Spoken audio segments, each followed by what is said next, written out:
इस गठबंधन की आप बात कर रहे हो, इंडिया का गठबंधन नहीं, भाजपा और कांग्रेस का गठबंधन है।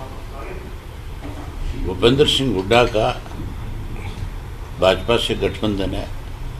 सीधे तौर पे करनाल की जो सीट है जिसके ऊपर मनोहर लाल खट्टर चुनाव लड़ रहे हैं, उनके सामने जो उम्मीदवार उतारा है उससे सीधा सीधा एक संदेश दिया है कि भाई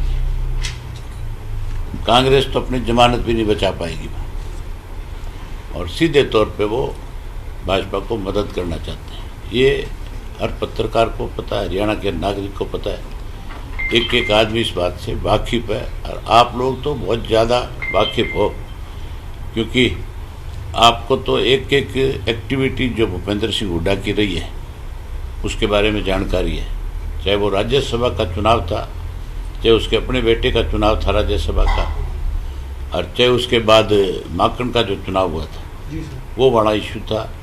और आज तो क्लियर हो चुका है कि किस तरह से बीजेपी की मदद में भूपेंद्र सिंह हुड्डा खुल करके लगा हुआ। नतीजा देखना आप, जब नतीजे आएंगे तो जो भूपेंद्र सिंह हुड्डा ये कह रहा था कि हम 10 की 10 लड़ने में सक्षम है, जीतने में सक्षम है, साफ हो जाएंगे।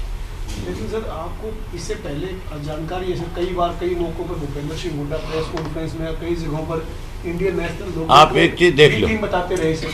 आप एक चीज देख लो, भूपेंद्र सिंह हुड्डा का एक इंटरव्यू है लंदन जो नहीं है वो लंदन टॉप पे सर, लंदन टॉप पे। उस इंटरव्यू में एन अच्छी तरह से इस बात को स्वीकार करता है कि सुभाष चंद्रा को चुनाव जिताने में मेरी बहुत बड़ी भूमिका थी।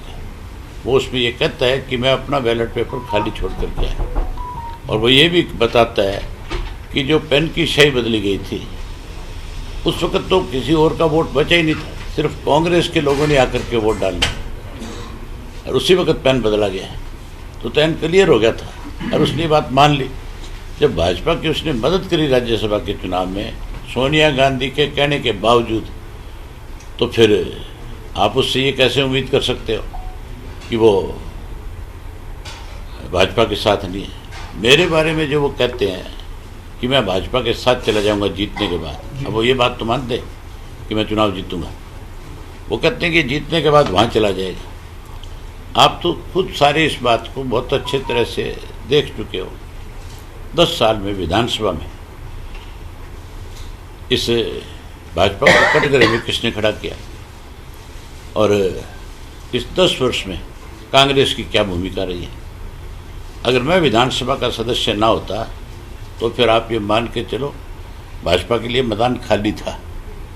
ये तो मैं अकेला सदस्य था जो हर वक्त भाजपा की गलत नीतियों के, भाजपा के गलत निर्णयों के खिलाफ मैंने लड़ाई लड़ी, बार भी लड़ी, विधानसभा में भी लड़ी।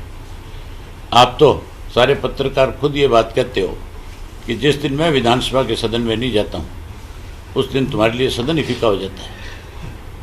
ये बात तुम मानते हो कि नहीं मानते? मुद्दे उठाते रहे सर। तो मुद्दे कौन किसने उठाए हैं? कभी कांग्रेस ने कोई मुद्दा उठाया? कांग्रेस ने कभी एक दिन भी भाजपा को कटघरे में खड़ा किया? आपको एक ध्यान होगा, एक उसका सहकारिता मंत्री का मामला था और मैंने उस इशू को उठाया था, मंत्री से जवाब नहीं बन रहा था बनवारी लाल से।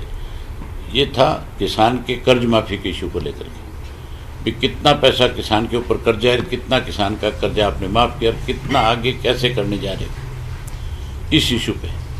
तो उन्होंने सिर्फ कोऑपरेटिव बैंकों को दिया। मैंने कहा कि मुझे सारे बैंकों की जानकारी चाहिए। मेरा क्वेश्चन जो था वो सारे बैंकों की जानकारी का था। स्पीकर ने, चीफ मिनिस्टर ने 15 दिन का समय मांगा।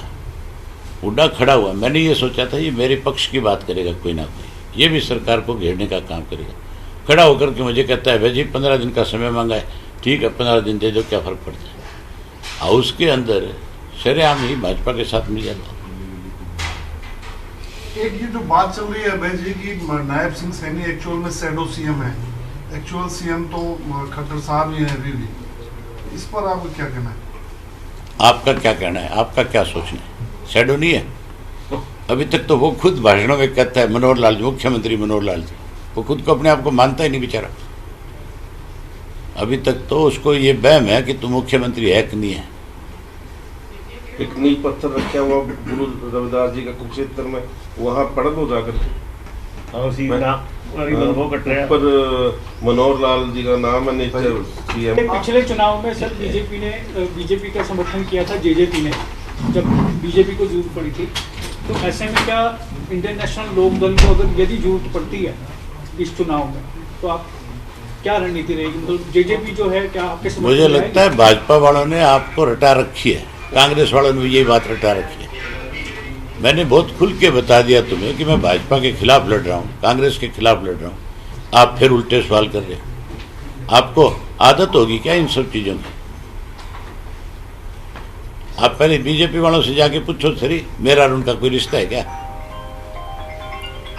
सर आज आप पुनिया साहब के परिवार से मिलने पहुंचे सर, क्या आगे इस चुनाव में अम्बाला लोकसभा के लिए समर्थन? हमेशा इन्होंने हमें सहयोग दिया, समर्थन दिया। मैं खास करके यशवंत राव जी, बाबा साहब अम्बेडकर जो इनके पोते जो हैं, इनका इस बात के लिए आभारी हूँ कि इन्होंने आज मुझे अपना आशीर्वाद भी दिया है और मुझे सपोर्ट करने के लिए भी इन्होंने आप सबके सामने जो बात कही है